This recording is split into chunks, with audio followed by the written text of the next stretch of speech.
জুবিনৰ লগত এটা সম্পৰ্ক আমাৰ বন্ধুত্বসুলভ গম পায় বা ৩৩টা বছৰ সম্পৰ্ক বিধায়কটো মই এতিয়া হৈছোঁ আৰু যেতিয়া জুবিনক লগ পাওঁ ৰাজনৈতিক কথা বতৰা তেওঁ বহুত উদ্ধত কাৰণ তেওঁ যিবিলাক কথা বতৰা কয় সেই কথা বতৰাবিলাকত আমি শিকিবলগীয়া বহুত থাকে এটা ৰাতি যদি তেওঁ যদি বহি থাকোঁ তেওঁৰ কথা শুনো ইমানেই তেওঁ জ্ঞানৰ এটা ভাণ্ডাৰ তেওঁৰ পৰা শিকিবলগীয়া জানিবলগীয়া কথা থাকে প্ৰতিটো মুহূৰ্তত কয় সুবিধা যেতিয়া পাইছ ভাল কাম কৰ সুবিধা যেতিয়া পাইছ ৰাইজৰ কাৰণে কাম কৰ মানুহৰ কাৰণে কাম কৰ এই কথাবিলাক সদায় আমাক তেওঁ সদায় উৎসাহ দি আহিছিলে ৰাজনৈতিক পথাৰখনত অহা সময়তো আমি তেওঁৰ লগত তেতিয়া আমি আলোচনা কৰিছিলোঁ ২০১১ চনত প্ৰথমবাৰ যেতিয়া মোক এটা তেতিয়া মোক দলে যেতিয়া মোক বিচাৰিছিলে আহিবৰ কাৰণে সেই সময়ত জুবিনে কৈছে তই এতিয়া নাযাবি এতিয়া সময় নহয় ২০১৬ত কিন্তু তেওঁ মোক কৈছে তই এতিয়া খেল কাৰণ নগাঁৱততো প্ৰয়োজন আছে নগাঁও ৰাইজেতো বিচাৰিছে আৰু তই ভাল কাম কৰিব লাগিব এই কথাবিলাক প্ৰতিটো মুহূৰ্ততে মনত পৰি থাকে আৰু মোৰ এটাই কথা জুবিন আমাৰ মাজত কায়িকভাৱে নাই কিন্তু স্মৃতি যুগমীয়া থাকিব লাগিব প্ৰতিটো মুহূৰ্ত প্ৰতিটো ক্ষণত জুবিনৰ যি আদৰ্শ জুবিনৰ যি মানৱতা বা পুনৰবাৰ কৈছোঁ যে সেইটো প্ৰতিটো মানুহৰ তেওঁ অন্তৰত থাকিব লাগিব সেইটো বিশ্বাস কৰোঁ আৰু জুবিনৰ ক্ষেত্ৰত আমি অহা ১৮ তাৰিখে তেওঁ যিহেতু ১৮ নৱেম্বৰ জন্মদিন নগাঁও নেহেৰু বাগানত এটা বৃহৎ আয়োজন কৰিছোঁ তেওঁৰ লগত সকলোতকৈ বেছি গীত গোৱা যিগৰাকী আছে শিল্পী মহালক্ষ্মী আয়াৰ তেওঁকো আমি নিমন্ত্ৰণ কৰিছোঁ মুম্বাইৰ পৰা জুবিনৰ লগত বাদ্যযন্ত্ৰ কৰা প্ৰতিগৰাকী শিল্পী আমাৰ থাকিব আৰু আমি আশা কৰোঁ যে জুবিনৰ সেই শিল্পীসকলকো আমি তেওঁলোকক জীয়াই ৰাখিব লাগিব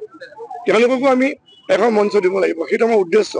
জুবিনক তেতিয়াহে আমি শ্ৰদ্ধাঞ্জলি জনোৱা হ'ব যেতিয়া অসমৰ শিল্প জগতটো আমি দুপে আগুৱাই নিব পাৰোঁ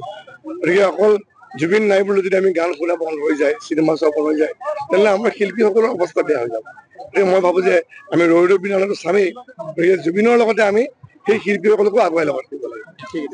জুবিনৰ লগত এটা সম্পৰ্ক আমাৰ বন্ধুত্বসুলভ গম পায় বা ৩৩টা বছৰ সম্পৰ্ক বিধায়কটো মই এতিয়া হৈছোঁ আৰু যেতিয়া জুবিনক লগ পাওঁ ৰাজনৈতিক কথা বতৰা তেওঁ বহুত উদ্ধত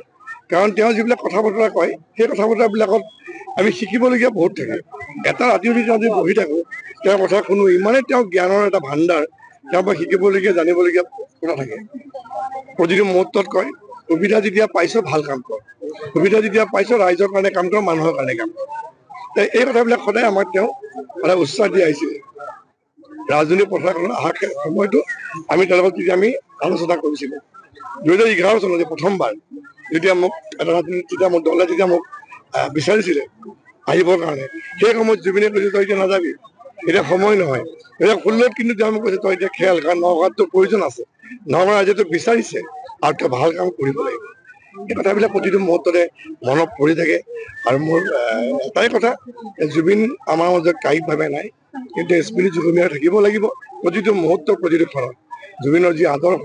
জুবিনৰ যি মানৱতা বা পুনৰবাৰ কৈছোঁ যে সেইটো প্ৰতিটো মানুহৰ তেওঁ অন্তৰত থাকিব লাগিব সেইটো বিশ্বাস কৰোঁ আৰু জুবিনৰ ক্ষেত্ৰত আমি অহা ১৮ তাৰিখে তেওঁ যিহেতু ১৮ নৱেম্বৰ জন্মদিন নগাঁও নেহেৰু বাগানত এটা বৃহৎ আয়োজন কৰিছোঁ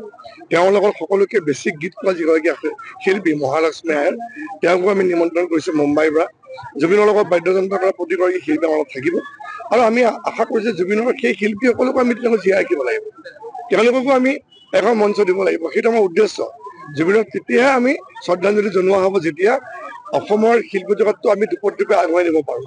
গতিকে অকল জুবিন নাই বুলি যদি আমি গান শুনা বন্ধ হৈ যায় চিনেমা চোৱা বন্ধ হৈ যায় তেনেহ'লে আমাৰ শিল্পীসকলৰ অৱস্থা বেয়া হৈ যাব গতিকে মই ভাবোঁ যে আমি ৰৈ বিনালেতো চামেই গতিকে জুবিনৰ লগতে আমি সেই শিল্পীসকলকো আগুৱাই লগত দিব লাগিব